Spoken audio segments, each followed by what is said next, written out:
बिस्मिल्लाहिर्रहमानिर्रहीम। अस्सलामुअलैकुम। आप देख रहे हैं ताज 92 न्यूज़। नजर डालते हैं आज की हेडलाइंस पर।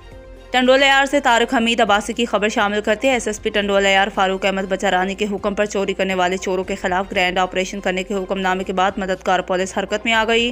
बड़े मुंशी मददगार पुलिस अल्ताफ रेन ने मीडिया से गुफ्तगू करते हुए कहा कि चोरी करने वाले मवाली हों या चोर, सबको वार्निंग देते हैं कि सिटी टंडोला यार की हदों से निकल जाएं, कोई भी कानून की गिरफ्त से नहीं बच सकता।